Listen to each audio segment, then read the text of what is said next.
Bienvenidos a la charla Nuevas tecnologías en la transmisión digital terrestre. Nos acompaña David Muñoz, director de ventas para Latinoamérica de la empresa BTE S.A., Broadcast Telecom S.A. Gracias. Hola, bueno, mi nombre es David. Bueno, primero quiero agradecer a Tecne la posibilidad de estar aquí con todos vosotros. Segundo, agradeceros a vosotros que estéis aquí, porque después de la hora de la comida, con el tiempo que hace fuera, tiene mucho valor, ¿no? Entonces, que estéis aquí. Bueno, en nuestra presentación, cuando nos dijeron que teníamos que presentar algo sobre nuevas tecnologías en televisión digital terrestre, claro, lo primero que se nos viene a la cabeza es el estándar que se ha cogido de televisión digital terrestre en Chile, ¿no? Que es el ISDBT. Lo que pasa es que entiendo que de ISDBT ya estáis saturados de lo que es el estándar, de lo que nos permite hacer, de lo que no nos permite hacer, con lo cual hemos orientado nuestra presentación un poquito más a la parte de la codificación de canal y no la codificación de fuente. Y en esto sí que quiero hacer hincapié, porque las reuniones que hemos tenido estos días en el stand que estamos abajo exponiendo, hay bastante confusión todavía entre lo que es codificación de fuente y lo que es codificación de canal, ¿vale? Codificación de fuente es la codificación que se hace de las señales de audio y vídeo, y esas pueden ser las famosas señal alta definición HD, definición estándar SD y el canal OneSec, ¿de acuerdo? Eso es la codificación de fuente. Y la codificación de canal es lo que es el medio que utilizamos para enviar la señal que nosotros queremos enviar, que en este caso es OFDM y SDBT, ¿de acuerdo? ¿Qué es lo que ocurre? Empiezo ya la presentación, que si no me adelanto mucho y luego no tengo nada que decir. Una breve introducción, ¿de acuerdo? La transición de la televisión analógica a digital, en principio, pasó por definir qué tipo de codificación y modulación de canal, aquí ya empezamos a separar entre lo que es codificación de fuente y codificación de canal, era el más apropiado para optimizar el ancho de banda, 6, 8, 7, 8 MHz, dependiendo de los canales que teníamos en televisión analógica, ¿de acuerdo? Al final, entre muchos organismos internacionales, se adoptó que el mejor sistema de codificación y modulación de canal era el OFDM, ¿de acuerdo? Un sistema multiportadora en el cual vamos a hablar bastante. Basándonos en modulación OFDM, nacen otros estándares, a partir de ahí nacen estándares de televisión digital terrestre, como es DVB-T, DVB-T2 y SDBT, la versión brasileña TV, DAB, ¿de acuerdo? Y todas comparten la misma filosofía de codificación y modulación de canal. Es decir, todo es OFDM, el OFDM está ahí, lo que varía es el multiplexado de los servicios, que eso formaría parte de lo que es la codificación de fuente.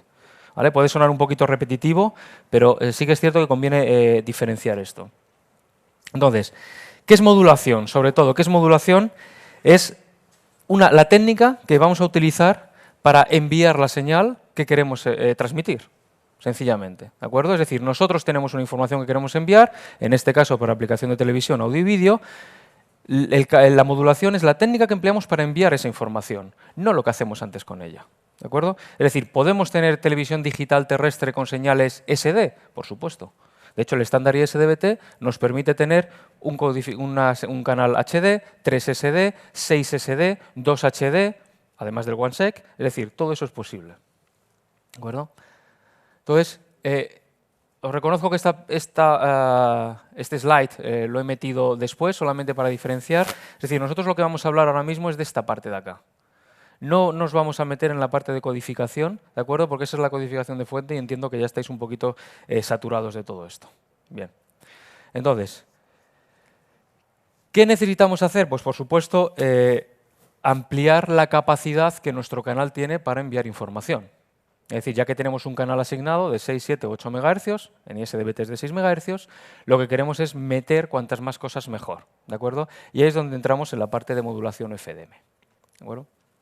Entonces, ¿la modulación FDM en qué consiste? Bueno, pues en distribuir el flujo binario, es decir, la cantidad de bits que tenemos, ya son señales digitales, ya son bits, ya son ceros y unos, en un número de portadoras, de manera que cada uno maneje una velocidad de datos reducida. Es decir, no toda la información va a una única portadora. De hecho, sabéis que en Estados Unidos el estándar de televisión digital es ATSC y en su sistema uniportadora, no es multiportadora como el sistema FDM, ¿de acuerdo? Entonces, nosotros lo que hacemos es distribuir ese flujo binario, esa información, en muchas portadoras, ¿de acuerdo? Esa es la base del sistema OFDM.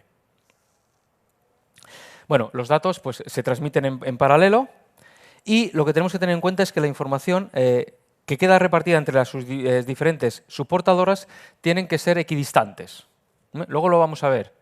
Y esa equidistancia, que de ahí viene la parte de ortogonal del sistema FDM, la ortogonalidad, ¿de acuerdo?, se basa en la duración de los símbolos, ¿de acuerdo? O sea, nosotros lo que tenemos que hacer es colocar esas subportadoras, esas portadoras en las que hemos repartido todo el flujo binario, en muchas portadoras que están todas separadas, bueno, que tienen la misma separación entre ellas, ¿de acuerdo? Y esa duración aumenta respecto al caso de modular una única portadora, con lo cual nos da mucho mayor robustez y mucha, sobre todo para situaciones en las que, por ejemplo, aplicaciones de movilidad en las que nos vamos a encontrar con ecos, ¿de acuerdo?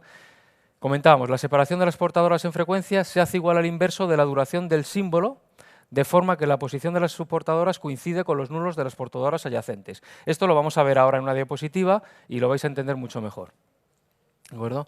¿Eso qué nos permite además? Bueno, pues poder crear la creación de redes SFN, ¿de acuerdo? Redes de frecuencia única. Aquí, como sabéis, en Chile la semana pasada se aprobó ya pues la ley de televisión digital terrestre. Todavía no tenemos claro si va a haber red de frecuencia única o va a ser MFN en todo el país. Parece ser que va a ser MFN, pero sí que es cierto que para las zonas de sombra habrá que utilizar gap fillers y al final pues tendremos que utilizar, aunque solo sea de manera regional, redes de frecuencia única en SFN. Este es un diagrama en el que vemos bueno, pues lo que es la amplitud de la señal y la frecuencia. Imaginaros que aquí tenemos los 6 MHz que van de aquí a aquí. Bueno, pues digamos que esa es la representación gráfica de las portadoras en las que veis que la distancia es inversamente proporcional a la duración del símbolo. ¿De acuerdo?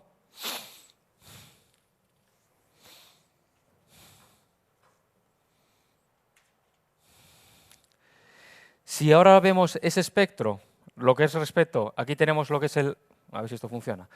Tenemos aquí la frecuencia, tenemos aquí el ancho de banda, es decir, aquí estarían los 6 MHz que antes hemos visto, por decirlo de algún modo, de frente, y aquí tenemos todas las subportadoras, ¿de acuerdo? Bueno, pues vemos que la distancia entre todas ellas es exactamente la misma, ¿de acuerdo? Con lo cual, ahí tenemos todo el flujo binario repartido entre todas esas portadoras.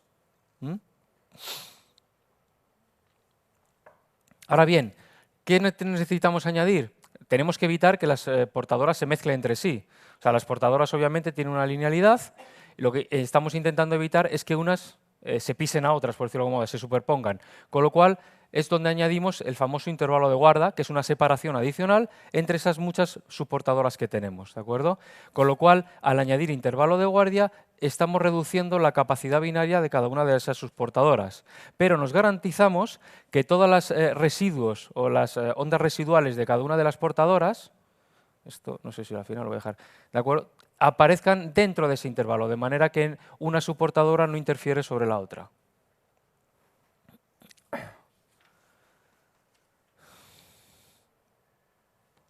Entonces, una vez que ya tenemos más o menos claro lo que es modulación FDM, cada una de esas portadoras luego la modulamos a su vez en QPSK, 16QAM o 64QAM, dependiendo de la robustez o de la relación señal-ruido que necesitemos. Es decir, volvemos otra vez, el estándar ISDBT vamos a tener distintas aplicaciones. Vamos a tener aplicaciones para recepción móvil, vamos a tener aplicaciones para recepción fija. Está claro que en unos entornos u otros lo que necesitamos es o mayor robustez de la señal, ¿de acuerdo?, o lo que necesitamos es mayor distancia y menos robustez, que es el caso de la recepción fija, ¿de acuerdo? Dependiendo de lo que necesitemos, lo que vamos a hacer es modular en QPSK, en el caso de aplicaciones, por ejemplo, aplicaciones en movilidad, el famoso segmento OneSec, ¿de acuerdo?, o en 64QAM, porque vamos a tener una transmisión binaria mucho más elevada, pero señales menos robustas. Lo que ocurre es que no tenemos el riesgo de perder señales, ya que la recepción suele ser fija. Entonces, por resumir, lo que diferencia unos estándares o a otros dentro de lo que es la modulación o FDM es cómo manejan los grupos de portadoras y cómo las modulaciones dentro del OFDM están permitidas, ¿de acuerdo? El OFDM realmente, tener en cuenta que es una técnica de modulación que no solamente se utiliza en aplicaciones de televisión. El estándar 802.11, que es el Wi-Fi de toda la vida, es OFDM también. El 802.16, que es WiMAX, también es OFDM. El LTE, el móvil en cuarta generación, también tiene modulación OFDM, ¿de acuerdo? Todo comparte el OFDM, lo que sí que es cierto es que cada uno trabaja la información de manera distinta. Bien.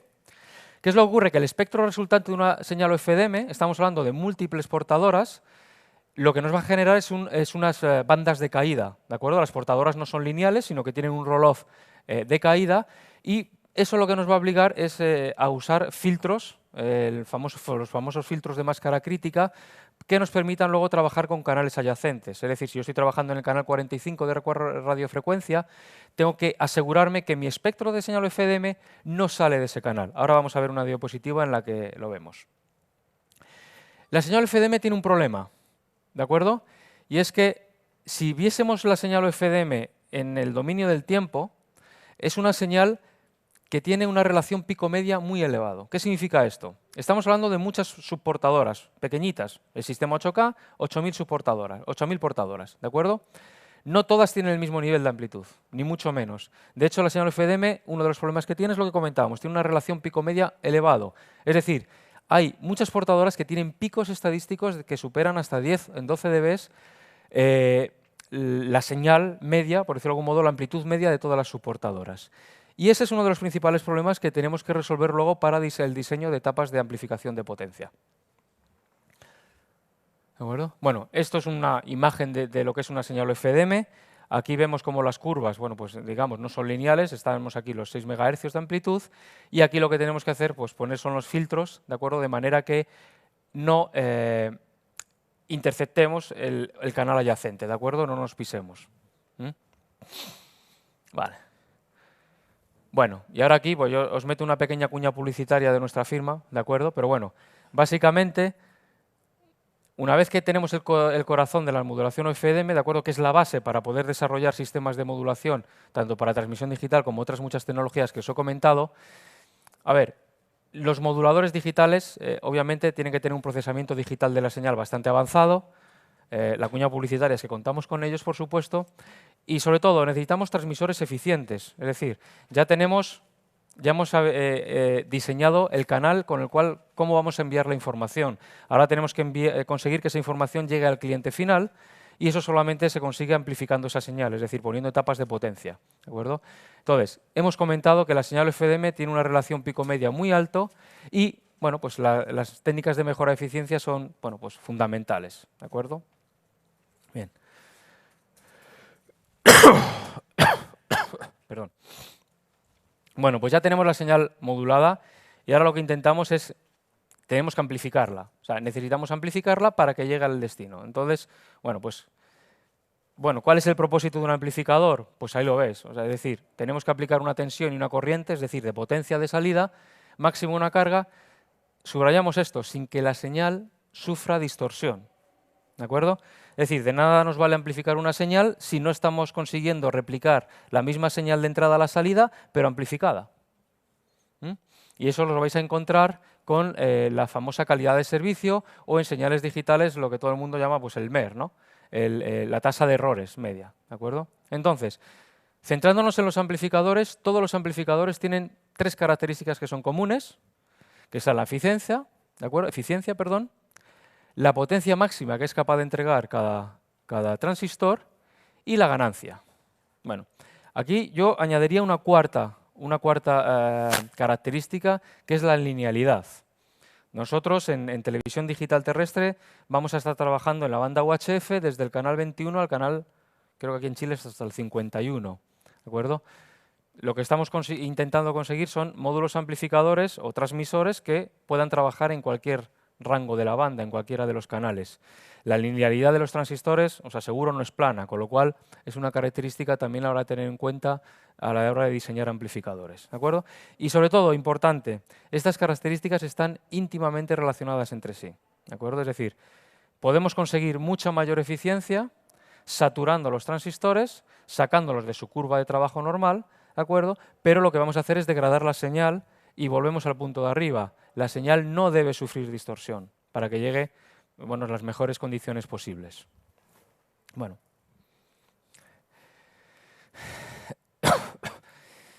Clases de amplificadores según, según cómo trabajan. Bueno, pues ya sabéis que hay 5 tipos realmente, pero bueno, vamos a los tipos clásicos, ¿de acuerdo?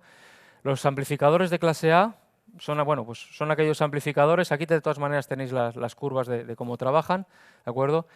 Que consumen corrientes altas y continuas independientemente de si existe señal o no. ¿de acuerdo?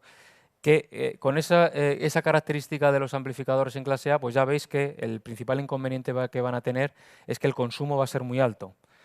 Fijaros que, por ejemplo, aquí creo que es el Cerro San Cristóbal, el que hay aquí en Santiago, estamos utilizando transmisores de televisión digital que están, vamos, con una potencia de salida entre 7 y 9 kilovatios. ¿De acuerdo? Eso en consumo energético es brutal, ¿no? Con lo cual no tiene sentido que en ese caso trabajemos con amplificadores de clase A que, como veis, independientemente de si existe señal o no, van a estar trabajando y consumiendo energía. ¿De acuerdo? Otro tipo de amplificador, bueno, pues son de clase B, que son aquellos que tienen etapas de salida con corriente de polarización cero, es decir, solamente trabajan durante medio periodo de la señal y solo necesitan medio periodo para generar la forma de onda completa. Luego están los clases de la clase AB, ¿de acuerdo? Que, bueno, pues con bajo nivel de salida opera como un clase A, es decir, aplicando, o sea, trabaja normalmente, aplicando sus corrientes y su polarización, y en altos niveles de salida se empieza a comportar un clase B, ¿de acuerdo? Entonces necesita un poco menos de un periodo de onda, veis que la onda sinusoidal no es entera, para poder generar la señal de onda completa, ¿de acuerdo?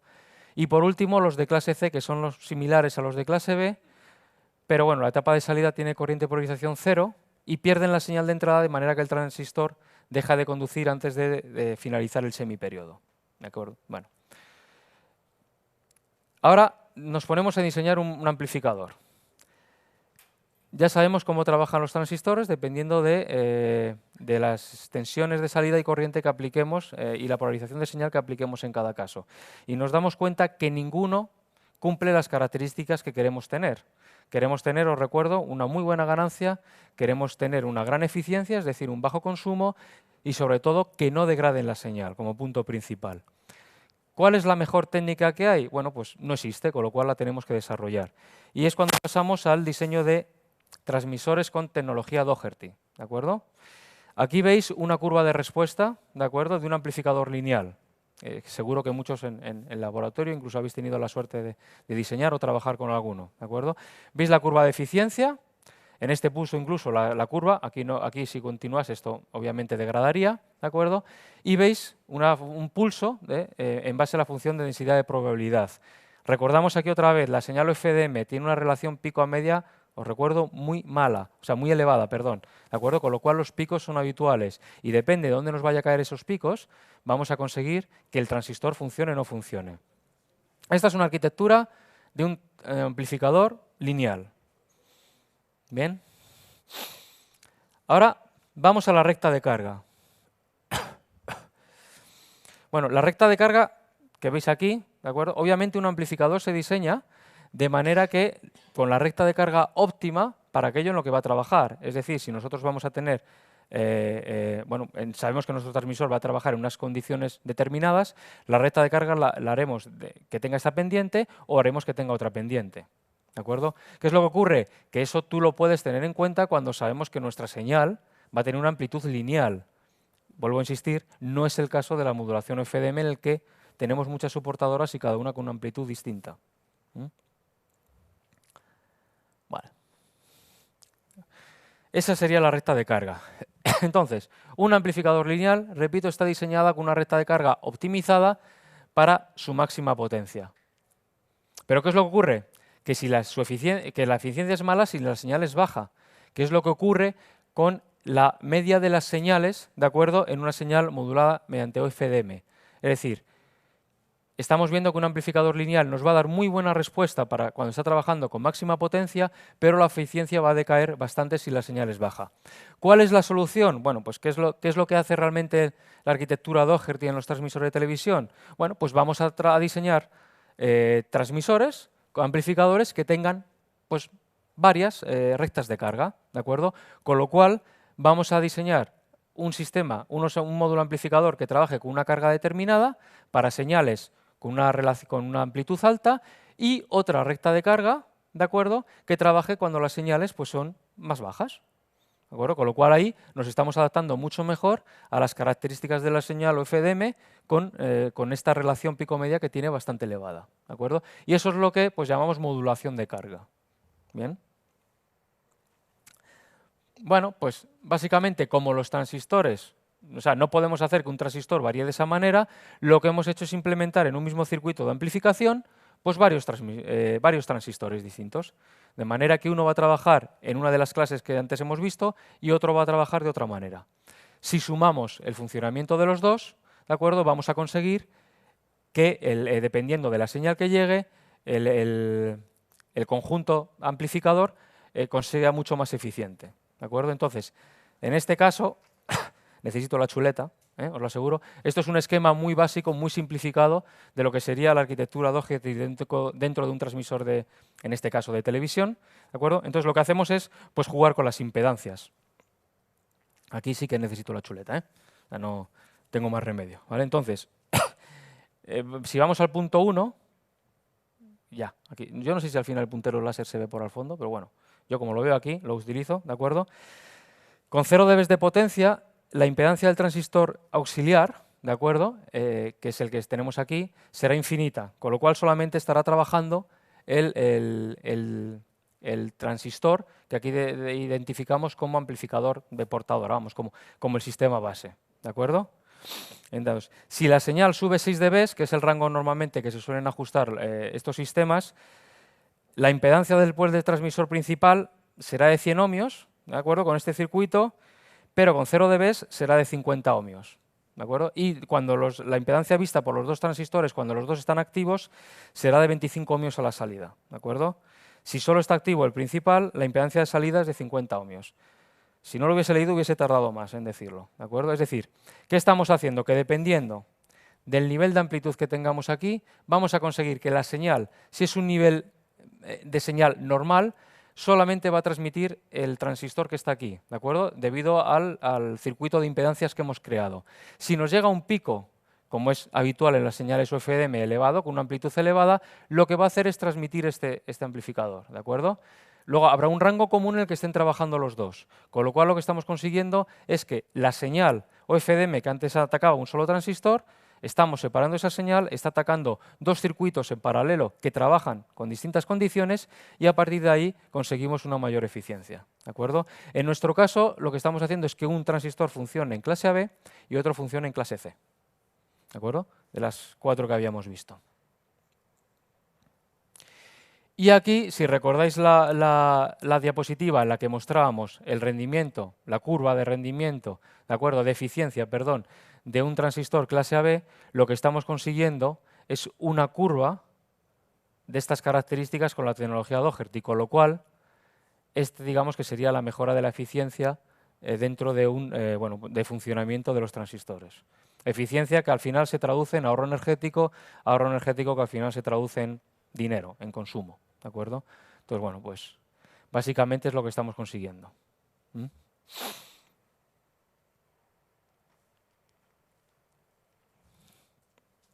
Entonces, aquí vuelvo a meter otra cuña publicitaria, ¿de acuerdo? En la cual, bueno, pues obviamente estas técnicas de amplificación con Doherty necesitan introduce una distorsión que hace necesario la introducción de correctores en los moduladores. Ya hemos comentado que la modulación FDM es bastante complicada, pero bueno, en nuestro caso tenemos con todo eso. Bueno, os hablamos de que nosotros obviamente contamos con amplificadores Doherty banda ancha. Hemos hablado de la característica, la cuarta característica de los transistores, que no aparecía en la diapositiva, pero que es muy importante, que es la de la linealidad. Es decir, nosotros tenemos equipos con tecnología Doherty banda ancha, es decir, que son capaces de cubrir toda la banda UHF desde el canal 21 al 51, ¿de acuerdo? Y luego hay soluciones que van de 8 canales de radiofrecuencia en 8 canales. Obviamente son mucho más lineales, ¿de acuerdo? Van a conseguir una mejora y van a tener mejor eficiencia, luego lo vamos a ver. ¿De acuerdo?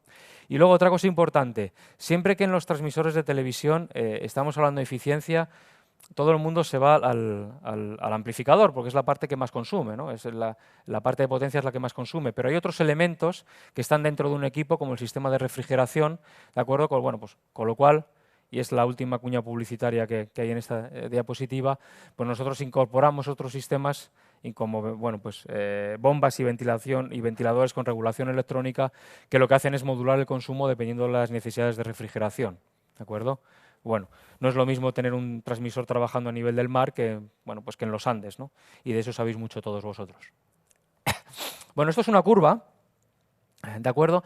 En la que, bueno, tenemos la calidad de la señal, volvemos otra vez a repetir, un amplificador tiene que amplificar, pero sobre todo lo que está prohibido es que distorsione la señal, si no, no nos vale para nada. Con lo cual, aquí tenemos una gráfica en la que veis, dependiendo del tipo de amplificador que tengamos, la eficiencia, ¿de acuerdo?, con respecto a la calidad de servicio. Los que trabajáis en el mundo de la televisión, no os asustéis por esta gráfica que hay aquí con un MER que aparece de 30, 20, 10 dB. Estos valores de MER son sin correcciones adaptativas, ¿de acuerdo? Una corrección adaptativa buena, como la que tenemos en nuestros moduladores, consigue mejorar estos valores entre 10 y 12 dB, ¿de acuerdo? Pero bueno, veis que la eficiencia, vamos a ver, la eficiencia de un amplificador clase AB, estado sólido, por supuesto, trabajando normal, veis que la eficiencia es relativamente baja con respecto a otras soluciones que hay, aunque obviamente el MER es muy alto, es decir, no va a distorsionar la señal para nada. Como necesitamos mejorar todo eso, repito que esta curva no incluye las mejoras de correcciones adaptativas lineales y no lineales que hacen falta. El círculo central serían las mejoras que hay, ¿de acuerdo?, utilizando tanto 2 Hz de banda ancha como 2 Hz de banda estrecha, ¿de acuerdo?, que veis que la eficiencia es mucho mayor con ella. Y luego, obviamente, nos podríamos ir al caso extremo, que os he comentado, podríamos llegar a saturar el transistor, conseguir mucha eficiencia, pero al final degradamos la calidad de la señal, el MER, con lo cual, obviamente, tenemos que encontrar el balance entre todas estas características. Es decir, a la hora de diseñar una estación de televisión, todos estos factores están relacionados. No pidáis nunca un valor de eficiencia si no especificáis un valor de calidad mínimo, ¿de acuerdo? Es decir, amplificar, ser eficientes, pero no degradéis nunca la señal, que creedme pasa en muchos casos.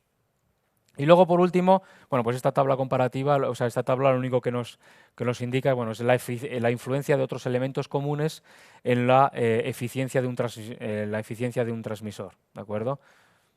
Bueno, pues obviamente en los transmisores de muy alta potencia los elementos adicionales al amplificador de potencia tendrán menos peso que en los equipos de baja potencia, pero bueno, esto es realmente una curva que a la hora de diseñar una televisión es importante. Tener en cuenta que el consumo eléctrico al final lo que se traduce es en pesos y es lo que paga. Entonces, bueno, pues si esto lo traducimos con la factura de la luz del suministrador de energía eléctrica, corriente eléctrica, pues veremos las ventajas que hay y las que no hay.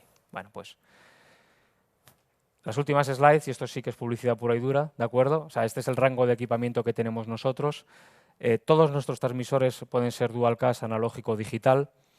Y aquí hago un hincapié, estamos hablando de tecnología analógica, tecnología digital, estamos hablando de Doherty. El Doherty se ha diseñado para trabajar con modulaciones UFDM. Hay algún cliente que me ha preguntado estos días, ¿es posible utilizar tecnología Doherty trabajando en analógico? Pues la respuesta es no.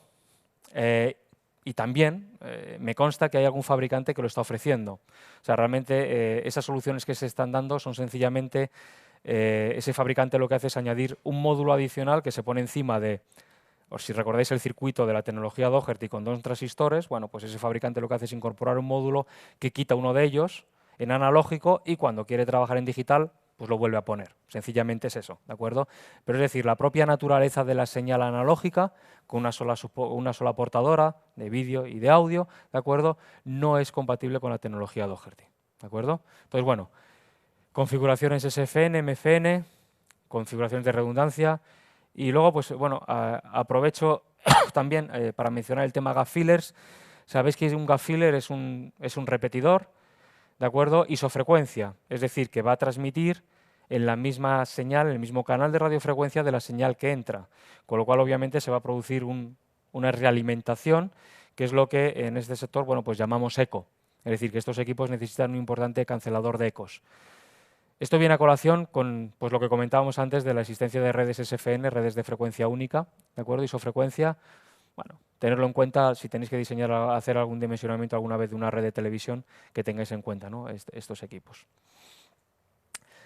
Y bueno, pues básicamente nada más, porque esta es una foto de nuestros equipos, con lo cual, pues bueno, pues el que quiera más información, estamos abajo, aquí tenéis mi dato de contacto, con lo cual Yo represento, soy la cara visible de una empresa que se llama Betesa, Broad Telecom. Nosotros diseñamos todo lo que hay dentro de los transmisores de televisión que vendemos, con lo cual tenemos expertos en cada una de las áreas. Es decir, si alguno estáis interesados en modulación o estáis interesados en amplificación o incluso diseños de fuentes de alimentación para estos sistemas de gran consumo, si yo no soy la persona que os puede dar respuesta, pues yo la puedo dirigir a mis compañeros de diseño de laboratorio y ellos os darán respuesta. Y espero no haberos aburrido mucho. Cualquier cosa ya sabéis dónde estamos. Gracias. Muchas gracias, David. ¿Alguna consulta para David? ¿Nadie? Bueno, eso ha sido todo. Muchas gracias. Muchas gracias, David. Dime. Bueno, algunas cosas que... Bueno, felicitarte y también no tener pudor si algunas placas que dijiste que eran publicitarias, en realidad... es que te reconozco que me venden para... O sea, me pagan para vender, con lo cual lo tengo que no, comentar. y son las más interesantes por otras cosas, porque van la síntesis ahí, pero está bien eso. Y Cuéntame. se agradece el pudor, pero estamos justamente aquí en eso, en busca del conocimiento. Y me quedaron 3 dudas. Una con los... Comentaste que nuestra presidenta promulgó la ley de televisión digital. Bueno, y se firmó. Se firmó. Hay un proceso, no sabemos, pero respecto a eso que fue noticia hace 2 semanas, no habría como todavía claridad si vamos a tener la disposición de las singles, de las señales de frecuencia... Redes de frecuencia Sí. única, SFN. Y nombraste otra. MFN, sí. Que puede Redes ser- de frecuencia que va a ser, múltiple. entonces, ¿la idea es que sea una de las dos? Realmente yo ahí te dirigiría, o te diría que te dirigieras a la Subtel, ¿de acuerdo? Ya. Que es el organismo que aquí en Chile está trabajando en esos sentidos. Te pregunto a ti como profesional. Te la comento. la MFN. De acuerdo, es decir, a ver, nosotros hemos trabajado en países con redes de frecuencia única en todo el país, o sea, la misma frecuencia para todo el país y con múltiples frecuencias. Aquí realmente depende un poco del espectro que tengáis libre. ¿De acuerdo? Es organización. Es un tema burocrático en el que nosotros no podemos entrar. Es decir, obviamente eso va a afectar sobre todo a las televisiones con cobertura nacional. Es decir, que tengan varios repetidores y tengan que alimentar distintas zonas. Ahí ya la Subtel será la que diga si va a ser en cada sitio van a tener una frecuencia, van a tener una frecuencia en todo el país. Hay que tener en cuenta, y es importante, que si tú estás transmitiendo desde 2 transmisores distintos en la misma frecuencia, seguramente habrá zonas de solape que puedan recibir de los 2 sitios.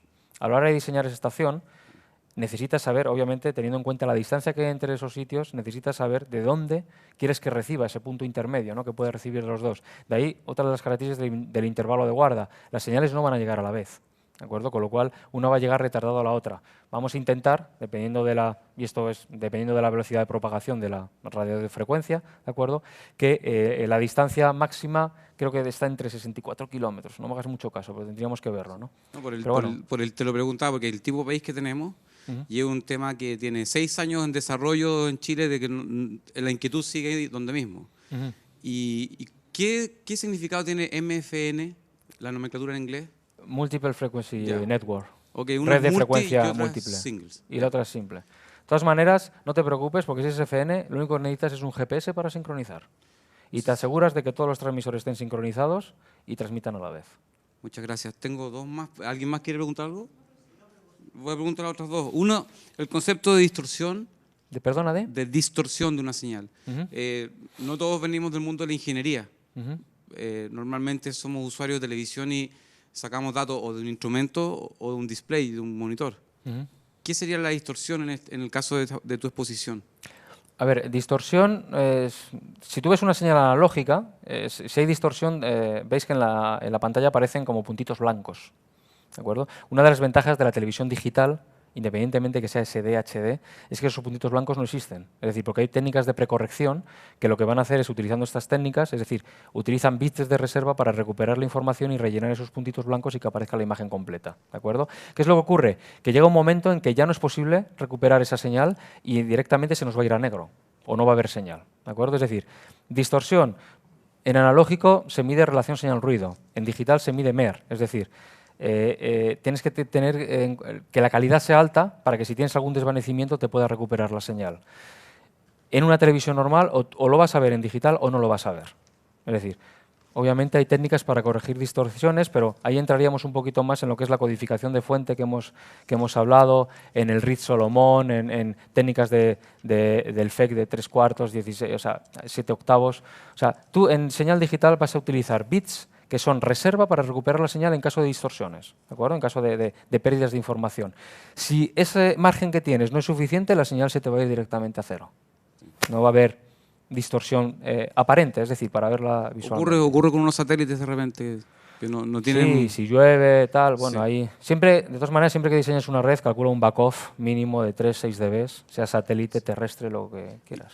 Muchas gracias. Y la última son dos preguntas. En una es si, ¿cuántos transmisores se usan normalmente para una cobertura de una zona determinada? Depende de la orografía. Región metropolitana. ¿Santiago? ¿Mm? Bueno, si tienes un punto dominante central como aquí, pues un transmisor con una buena potencia te va a llegar. Pero también hay montes que van a crear zonas de sombra y te van a hacer falta, pues lo que hemos comentado antes, los repetidores isofrecuencia, los gap fillers, para cubrir esas zonas de sombra. Pero no hay una relación directa de transmito con tanta potencia, llego a tantos sitios. O sea, la orografía es fundamental. Un país accidentado como Chile no puede multiplicar por cada región un mismo, Bueno, mismo pero hay, diseño. hay herramientas de simulación y ahí pues si necesitas algo tú nos das coordenadas de centros emisores y nosotros te podemos hacer simulaciones, que no deja de ser una simulación, es decir, la realidad puede variar, pero sí puedes ver exactamente dónde vas a llegar y dónde vas a necesitar cubrir desde otra zona. Yo creo que con eso estamos. Lo último era un comentario de la eficiencia. Si solamente se restringe a ahorro de energía. Bueno, la eficiencia es el rendimiento que tú sacas a tu etapa de amplificación, es decir, que se traduce en consumo de energía, pero realmente la eficiencia es cuánta energía que yo estoy utilizando realmente se traduce en amplificación de señal y no, por ejemplo, en disipación térmica o en otras pérdidas. Es decir, cuanto más eficiente sea, quiere decir que mejor estoy consiguiendo el propósito que quiero, para el que he diseñado un equipo. ¿Cómo se traduce eso? En consumo de energía. Es lo más visible, pero también te puedo decir que ahora mismo pues, hay otros factores, es decir, donde con módulos amplificadores que antes conseguíamos 300 vatios, ahora estamos consiguiendo 450. Es decir, que la eficiencia va en la mejora de esa curva característica de ganancia de un amplificador. Vamos, cualquier cosa ahora si quieres de todas maneras hablamos y cualquier duda que tengas pues la comentamos. Ok, muchas gracias.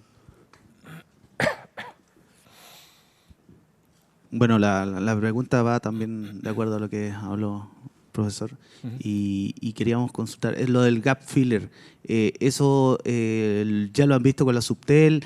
¿Eso qué significa? ¿Levantar otra antena o en un edificio o en otro lugar y para la estación de televisión significa es otro costo adicional? O, claro, volvemos a lo mismo, o sea, más potencia, mayor cobertura. Bueno, hay puntos que por mucho que incrementes la potencia del transmisor principal, si hay zona de sombra, va a haber zona de sombra y no la vas a conseguir cubrir, ¿de acuerdo? Entonces, el gap filler realmente es un repetidor, como hay en otros sistemas. Lo que necesita ese repetidor es una instalación que sea capaz de recibir la señal de la estación principal y luego enviarla directamente a la zona que quieres cubrir. Es decir, que sí que tiene que tener visión directa con el transmisor principal. Necesitarás pues, una torre, un mástil.